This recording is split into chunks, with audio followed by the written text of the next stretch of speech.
Estudio, un placer saludarla. Buenos días. Querido Jorge, a ti y a todos los barranquilleros, muy buenos días y mil gracias por recibirme de nuevo en este sitio maravilloso, Emisor Atlántico. Bueno, esto es aquí una tribuna democrática. Aquí todo el mundo habla porque los micrófonos, como dice el eslogan, están abiertos para todos. Bueno, doctora Claudia, vamos a tener que comenzar por el tema obligado, ¿no? ¿Cómo le pareció la decisión en contra del expresidente Álvaro Uribe y todo lo que se ha vivido esta semana en el ámbito político? Pues hombre, yo creo que las decisiones de los jueces hay que respetarlas. Aquí la derecha y el uribismo lleva 3 años diciendo que hay que respetar el Estado, la democracia, las instituciones, y les sale un fallo en contra y lo primero que hacen es atacar a la jueza y a la justicia. Eso quiere decir que todo su discurso sobre la democracia y las instituciones es carreta. Realmente lo único que les interesa es mantener sus privilegios. La decisión de la jueza se ha dado en derecho, con base en las pruebas del proceso. El hoy culpable por soborno y fraude procesal, el expresidente Álvaro Uribe, tiene derecho a interponer un recurso para la segunda instancia, y yo confío, como lo mencionaban en la nota anterior en el Emisor Atlántico, en que el Tribunal Superior de Bogotá no va a permitir lo que pasa con todos los criminales en Colombia, y es que quedan impunes por vencimiento de términos, sino que en este caso tome una segunda decisión de fondo y quede con plena fallo este caso. Bueno, ¿y cómo ve, cree que la condena a Uribe afecte a esos candidatos de derecha de cara a las elecciones presidenciales? Y lo de la pregunta del día, ¿usted sí cree que toda esta situación de alguna manera va a complicar un poquito el panorama de las elecciones, ya sea a Congreso o a Presidencia de la República el próximo año? Pues sin duda los sectores de derecha que creen ciegamente a pesar de todas las pruebas y evidencias. Yo quiero recordar que el expresidente Álvaro Uribe está hoy condenado por una falsa denuncia que él mismo puso. Esto es un boomerang de Uribe. Yo era senadora, Jorge, en el 2014, cuando con Iván Cepeda hicimos ese debate sobre la parapolítica y el paramilitarismo y los vínculos de Uribe, que hoy están plenamente probados con no una, sino 120 condenas. Más de 9 por corrupción y compra de votos en su gobierno para la reelección. Más de 78 de parapolíticos con los que se eligió y cogobernó. Lo de ayer fue que por ese debate, lo de esta semana fue que por ese debate el señor se fue, no dio la cara, se fue a poner una falsa denuncia contra Iván Cepeda, a Iván Cepeda lo absolvieron porque todo eso era falso, y en cambio a Álvaro Uribe lo condenaron por andarse codeando con criminales en cárceles para levantar falsos testimonios contra Iván Cepeda. De manera que esta es una historia de arrogancia, no solamente de criminalidad y parapolítica, sino de arrogancia desde el poder. Y bien haría el expresidente Uribe en serenarse, en acatar el fallo, en dejar de estar amenazando a la justicia de Colombia con que va a ir a pedirle al gobierno de Estados Unidos que intervenga. Colombia es un país soberano y las decisiones de sus jueces son independientes del gobierno, de este y de cualquiera. De manera que hay que acogerlas, más bien que, como lo han anunciado sus abogados, presente su recurso de segunda instancia el próximo lunes. Lo cierto es que en la política seguramente habrá efectos, pero hay un año, Jorge. Yo lo que sí quisiera es decirle a los barranquilleros y a todo Colombia desde la emisora Atlántico que aquí no estamos para las peleas de los carajos Petro y Uribe. Con eso nadie va a comer. Con eso no le va a caber la tarifa de energía a nadie. Con eso no van a parar los cortes de energía, que es lo que realmente está azotando a esta región. Con eso no va a bajar la pobreza. De manera que dejemos que las peleas de Petro y Uribe las resuelvan los jueces, que es donde están hoy esos temas. Y más bien yo invito a la gente, a ti y a todo el mundo, a que nos ocupemos de las soluciones a los problemas reales de la gente, que no son las criminalidades de Uribe ni las peleas políticas de los sectores de derecha e izquierda en Colombia.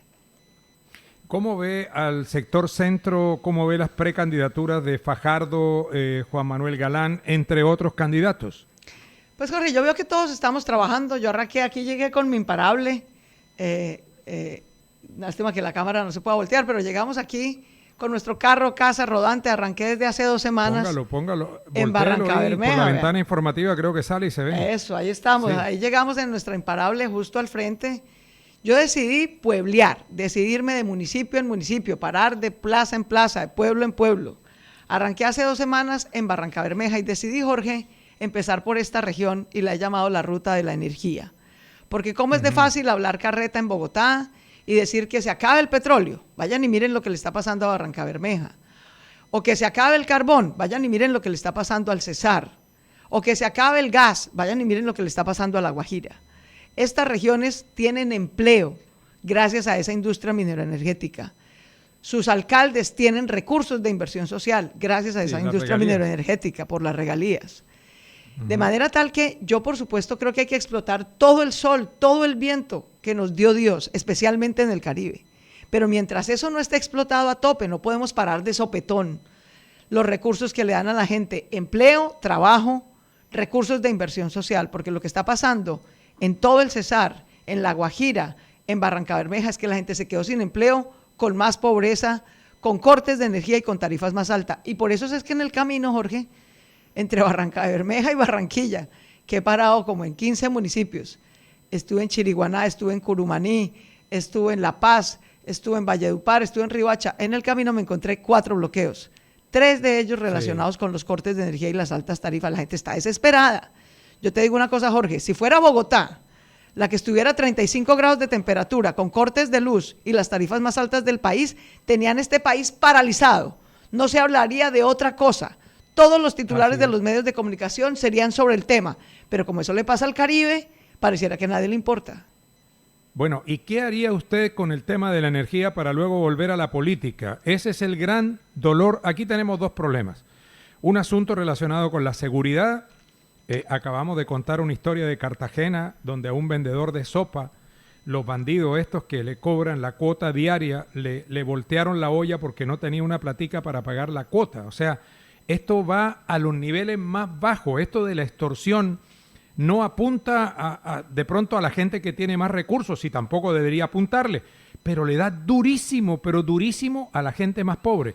Ese es un tema. Y el otro es la energía. ¿Qué piensa hacer usted para bajar la energía? Porque aquí llegó Petro, se sentó ahí donde está usted y nos dijo que él iba a bajar las tarifas de energía, y eso no ha ocurrido cuando ya en su 3er año de gobierno. Así es. Y es un problema complejo que requiere varias cosas. Pero déjame empezar por el tema de energía primero. Lo primero que hay que hacer es cambiar la absurda política energética de Petro. El Caribe tiene que entender que sus recursos energéticos, que le podrían dar más energía, los paró el presidente. Paró la exploración de petróleo, paró la exploración de carbón, paró la exploración de gas, cuando todavía no hay desarrollo de la solar y la eólica. Lo primero que yo voy a hacer como presidenta es volver a explorar todo lo que la naturaleza nos dio.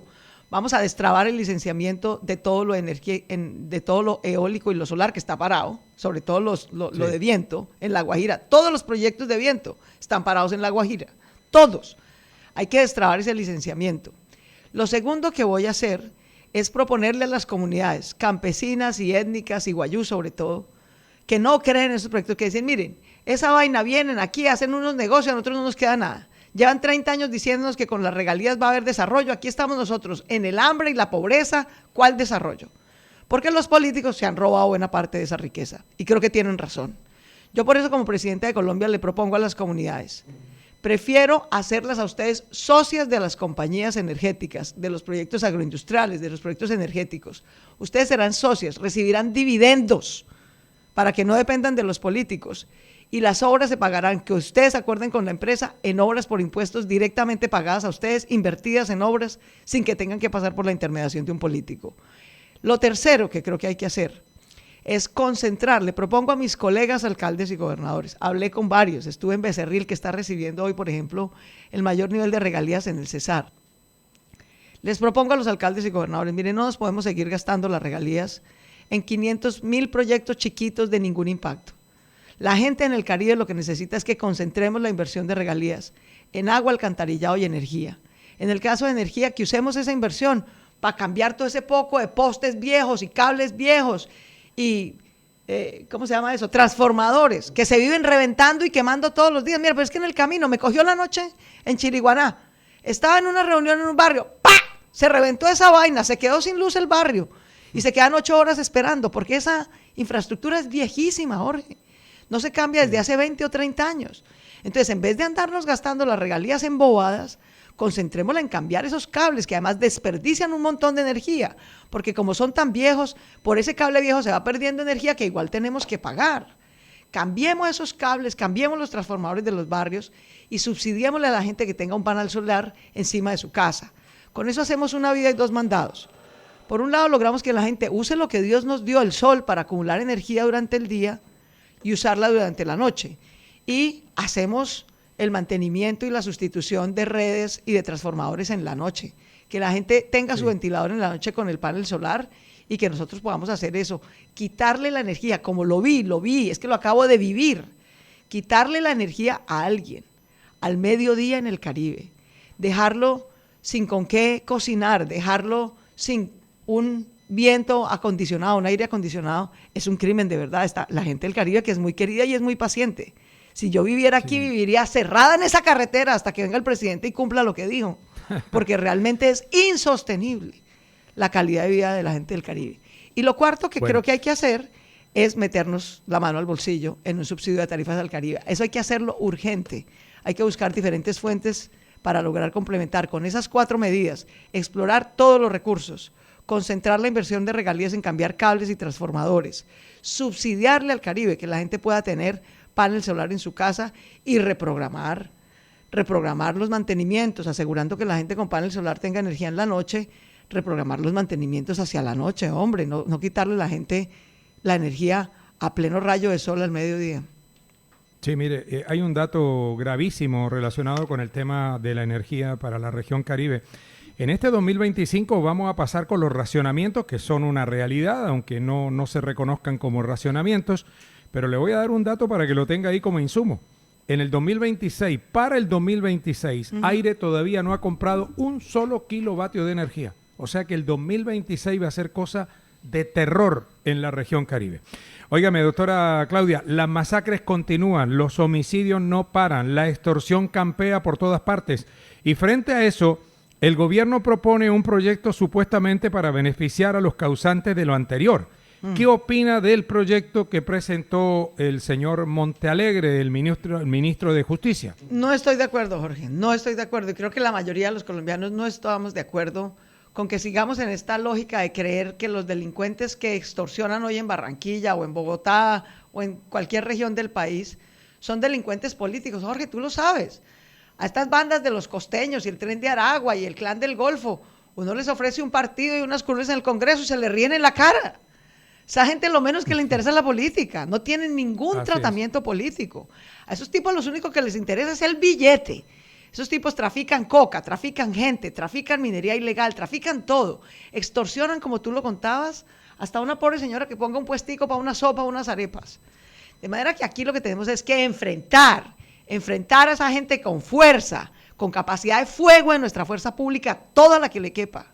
Tenemos que enfrentarla con inteligencia y con tecnología. ¿Cómo puede ser que los criminales tienen drones para atacar y matar a nuestros soldados y nosotros no? Y tercero, tenemos que poner es una fiscalía antimafia. Yo les voy a decir una cosa. El día que esa gente la arrinconemos a punta de fuego, la metamos a una cárcel, ahí sí negocia un fiscal, no un político. Cuando los tengamos, si quieren ver la luz del día, nos tienen que empezar a entregar la plata y a entregar las armas si quieren que se les rebaje la pena. Esa es la manera como el mundo civilizado, como las democracias en Europa y en otros países enfrentan a la mafia. La enfrentan con fuerza pública, con cárceles, con inteligencia y con una fiscalía antimafia que les quite la plata. Y como todo eso es urgente, Jorge, no da espera y no hay mucha plata. A pesar de que yo tenga muchas diferencias con el expresidente Álvaro Uribe, debo reconocerle que él en el 2002 hizo una cosa que le sirvió a Colombia y que tenemos que volver a hacer. Y es que los más ricos y pudientes de Colombia pagaron por primera vez una contribución exclusiva para la seguridad. Yo como presidenta le pido a los más ricos y pudientes de Colombia que volvamos a hacer lo mismo. A la gente del Caribe, del Catatumbo, del Cauca, del Pacífico, no la podemos dejar abandonada a la merced de mafias. Esto no da espera.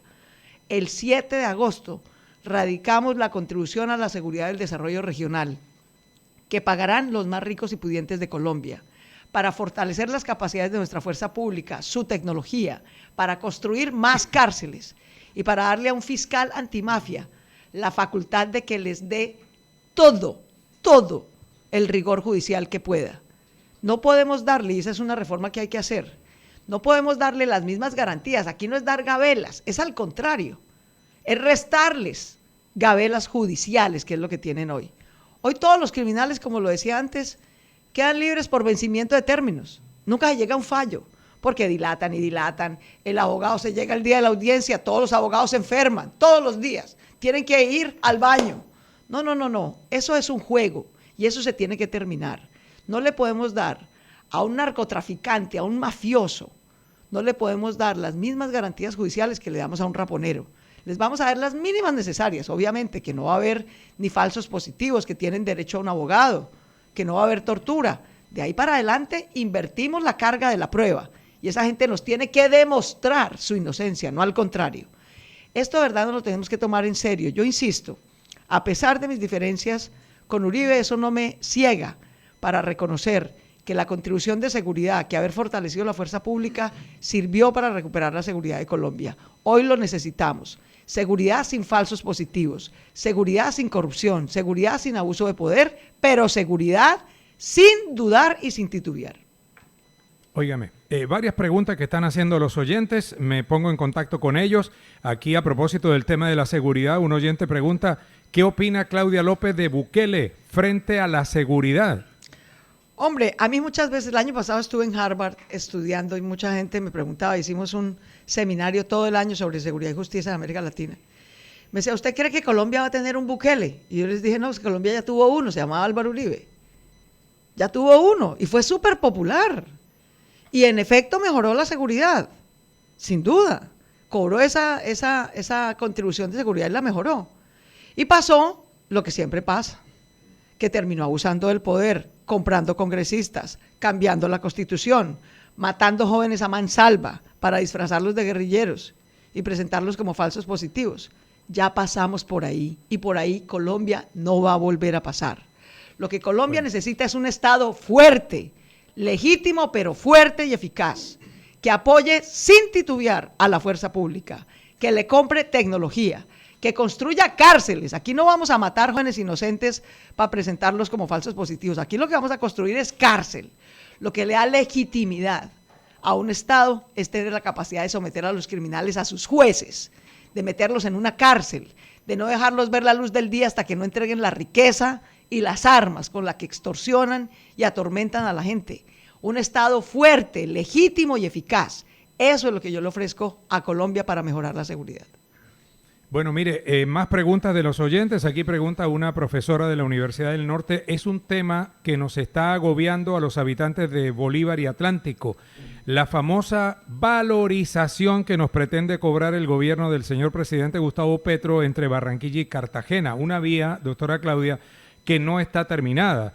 Una vía que se prometió hace muchos años en doble calzada y que todavía la mayor parte sigue siendo prácticamente una carretera, digamos, de tercer nivel, porque no la tenemos en doble calzada. Y ahí se van a complicar gente que tiene mucho dinero, gente que tiene regular cantidad de dinero y gente muy pobre, que tiene una finquita o que vive en poblaciones como Juan de Acosta, Santa Verónica, Piojó. ¿Qué piensa usted sobre ese tema?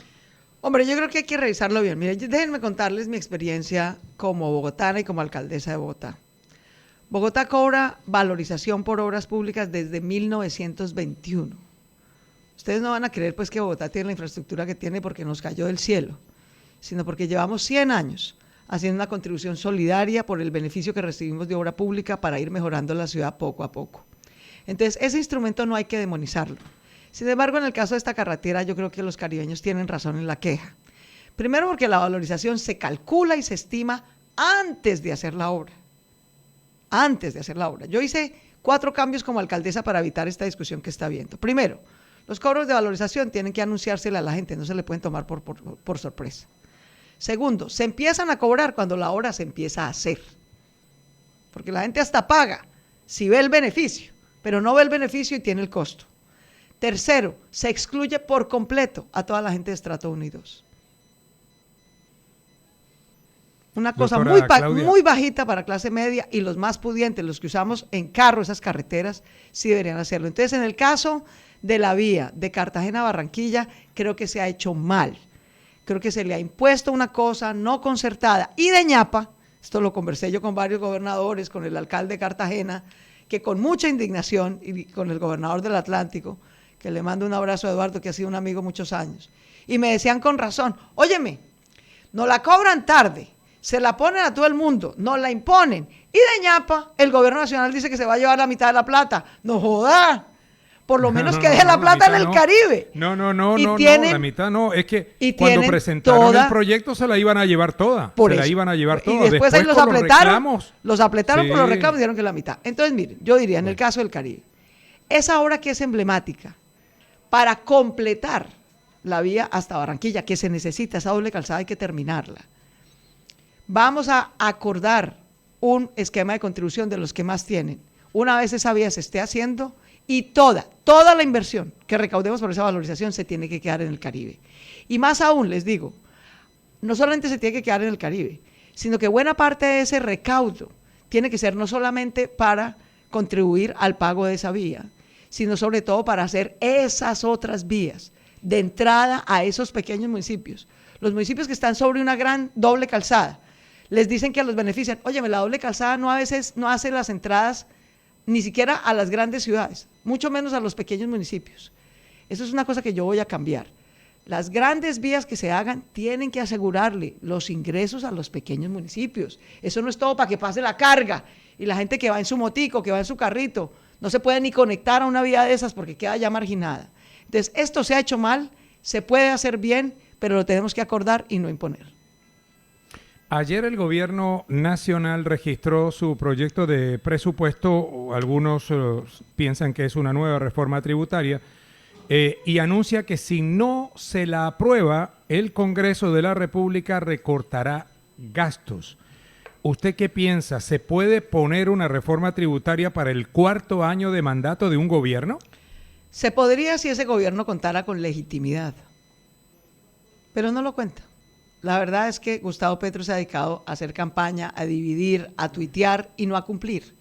Yo me vine por el Caribe, Jorge, y dije, bueno, en el camino me voy a encontrar las comunidades energéticas de las que habló el presidente Petro. Eso, todos los techos del Caribe me los voy a encontrar con un panel solar, no joda, espectacular. No he visto el primero. No he visto el primero. Entonces, si uno quiere que la gente contribuya, que todos pongan, ahí sí como decía la pirinola de Mocus, yo que soy mocusiana, me metí a la política por cuenta de Mocus. Entonces, que todos tomen. Pero lo que el presidente no puede pretender es que nadie toma y que los mismos pendejos de siempre pongan. Entonces, no creo que tenga viabilidad. De manera que una vez le digo, presidente, recorte más bien todo el poco de burocracia, de plata que no ejecuta. Yo fui alcaldesa. Yo manejé la chequera más grande de Colombia, Jorge. No tengo un solo escándalo de corrupción.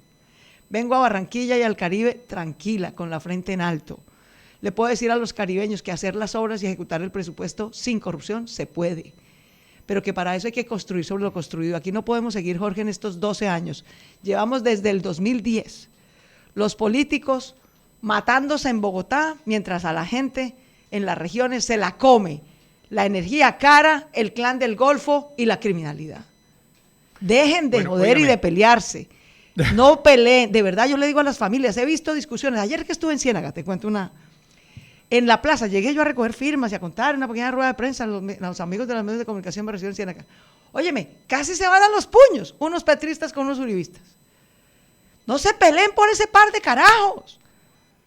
Ese par de carajos ya son historia, ya quedaron en el pasado. No vale la pena que usted se amargue un minuto con su familia ni sus amigos por ese par de carajos. Petro va a ser expresidente en un año. Fue la ilusión de un cambio que pudo haber sido y no fue. Pero yo les digo una cosa, yo estuve en Bogotá, goberné la pandemia, cuidé a la gente, el empleo por cuenta de la pandemia se triplicó, la pobreza también. ¿Y saben qué pasó hoy? Acaban de sacar los reportes de la pobreza. En mi último año del plan de desarrollo, que fue el 24, logramos en 3 años dejar a Bogotá con el menor nivel de pobreza de su historia. Sacar a 1,5 millones de personas de pobres y del hambre. Sacamos el metro adelante, construí 60 colegios, 24 manzanas del cuidado para las mujeres. Bequé a 78,000 jóvenes que tuvieron su primer grado universitario y también trabajo. Esto se puede hacer sin corrupción, trabajando con la gente, nombrando un equipo decente de gente de todas las regiones, en vez de andar echando a los ministros cada 3 meses y ofreciéndole gabelas a los criminales. Por eso es que yo estoy en esta tarea, por eso es que invito a la gente a que se meta a imparables.com.co. Y les dejo mis compromisos muy concreticos. Vamos a hacer fuerza, capacidad de confrontación a los criminales, cárceles y una fiscalía antimafia para combatir a toda esa gente que está extorsionando en el Caribe, en Bogotá, en Medellín, en todas partes. Segundo, vamos a becar a 1 millón de jóvenes con educación superior y trabajo. 1 millón de jóvenes. Yo bequé a 78,000 jóvenes en Bogotá en 3 años. Claro que con una colecta entre alcaldes, gobernadores, lo que puedan las familias y el gobierno nacional, vamos a llegar a 1 millón de jóvenes becados. Un tercer tema que genera mucho empleo. La gente lo que necesita es trabajo, Dios mío. Pero no trabajo que dependa de la alcaldía y de un político, sino trabajo con el sector privado. Por eso hay que recuperar la inversión en vivienda, 800,000 soluciones de vivienda. Leí en el Heraldo esta mañana que el Banco Mundial le aprobó unas garantías al alcalde de Barranquilla para hacer más vivienda y más inversión social en Barranquilla. ¡Qué bueno, hombre! ¡Qué buena noticia! Que llegue más inversión social, que llegue más inversión en vivienda. Yo voy a reactivar los programas como Mi Casa Ya y con alcaldes y gobernadores hacemos 800,000 soluciones de vivienda. Mire, una vida y 2 mandados, mucho empleo. ¿Y qué es lo que quiere cualquier madre y padre de familia? Que sus hijos se eduquen bien y un techo para su familia. Y tercero, Jorge, yo voy a ser la primera mujer presidenta en Colombia. Fui la primera mujer alcaldesa en Bogotá. Y quiero decirle a todas las mujeres del Caribe, este país está lleno de abuelas criando a sus nietos, o porque la violencia los mató, o porque muchos se van incluso a otros países a ver si consiguen una oportunidad en la vida. Las mujeres trabajamos más, nos ganamos menos y estamos más pobres. ¿Por qué? Porque nos la pasamos lavando, planchando, cocinando, cuidando a los niños, a los mayores, a los hijos en condición de discapacidad y nadie ni nos paga ni nos ayuda. Esta alcaldesa, esta primera mujer presidenta, Claudia López, sí las va a ayudar. Yo creo en las manzanas del cuidado en Bogotá. Vamos a usar los colegios, los jardines, los centros comunitarios. Les vamos a mejorar la infraestructura y vamos a poner un personal adicional que cuide a los niños, a los abuelos, a las personas en condición de discapacidad, para que las mujeres del Caribe puedan descansar, puedan terminar su bachillerato, puedan conseguir un trabajo, puedan hacer un emprendimiento, puedan asociarse entre ellas para salir de la pobreza. Que ninguna mujer dependa ni del subsidio de un político ni de un vergajo que las golpea. Si usted vive con alguien, ¿por qué la quiere? ¿Y por qué la respeta? No se deje agredir de nadie. Esta presidenta no la va a dejar sola. La va a cuidar a los que ustedes cuidan, para que ustedes puedan salir, vivir, trabajar, generar ingresos y no quedarse en la pobreza. Esas son mis principales apuestas para el país y para el Caribe, más lo que ya comenté de energía. Vamos a explotar todo lo que Dios nos dio, el sol, el viento, el gas. Lo más urgente es reactivar la exploración de gas, que es el energético más poderoso. Déjame terminar con esto, Jorge. El Caribe debería ser como el Shanghái de Colombia, las ciudades más ricas, más prósperas de todos los países del mundo quedan en sus costas. Así es. ¿Cómo es posible que el Caribe sea la segunda región más pobre de Colombia? Si tiene la costa más larga sobre el Caribe, la mejor posición geoestratégica, más de 11 puertos, gente maravillosa. Pero ¿saben por qué? No hay fábricas, industrias, mucho menos industrias del siglo XXI en el Caribe. Porque la energía es carísima. Porque con cortes de energía, energía cara y gente sin formación para esas oportunidades de trabajo, nadie va a venir a invertir en el Caribe y obviamente con corrupción. Así que la corrupción la vamos a acabar. Al Caribe le vamos a hacer producir toda la energía que tiene para que esa mucha energía abundante empiece a bajar las tarifas más la concentración de regalías, cambiando la infraestructura, y le vamos a entrenar a su gente maravillosa y a cuidar a sus mujeres y a combatir a los delincuentes para que el Caribe sea la región más próspera de Colombia, no la segunda más pobre. Mire, usted tocó el tema de Mi Casa Ya. A mí me da mucho dolor ver gente que tenía la posibilidad de tener una casita, de tener su vivienda propia para albergar a su familia y el sueño se esfumó.